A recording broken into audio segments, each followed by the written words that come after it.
Day 2, technology. What is the most productive app that you use? Productive app that I use the most. Productive. See, that's the key word there. Probably the Edline app.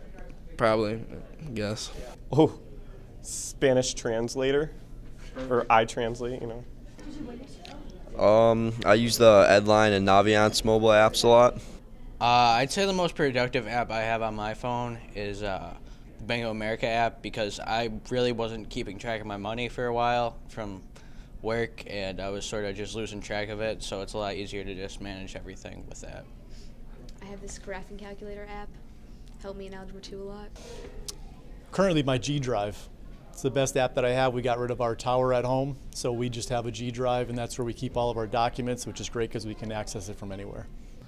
I think in order for students to be prepared for college, I think we should be using various technological resources that would teach kids how to present.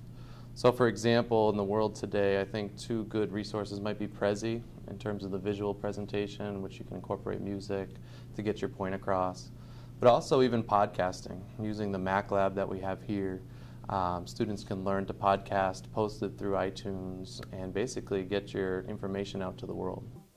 Most of the time, the apps I use are news apps to get current information. In my job, you kind of need to know what's going on, so you don't kind of get hit with a question and just dumbfounded because you didn't watch the news or read the newspaper. But so most of the apps are about current events.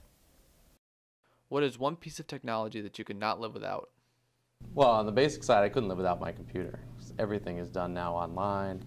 Even with our use of Edline, updating grades and posting homework. So I couldn't live without the internet. I couldn't live without just the basic computer.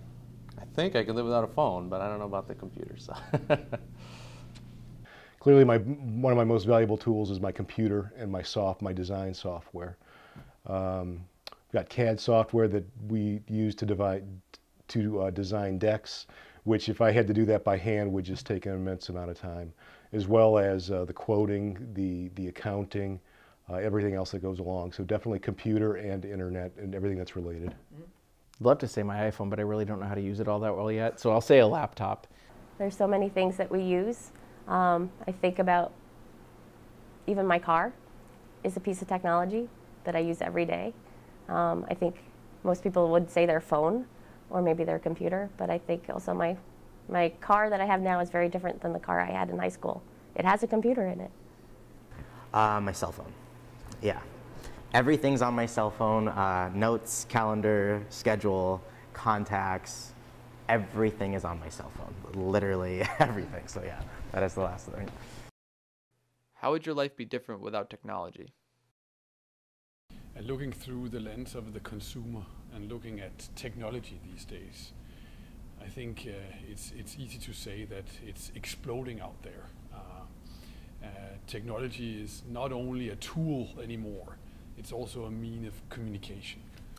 My business would be very different without modern technology because we use lenses and instruments to examine eyes. When I was in high school, we didn't have computers.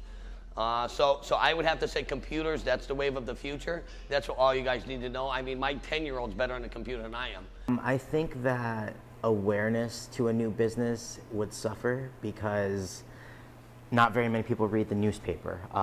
It's more of an older generation that does that. So how would we spread the word if we didn't have Facebook, Twitter, texting, radio, all of that stuff? That's how we kind of brought awareness to us.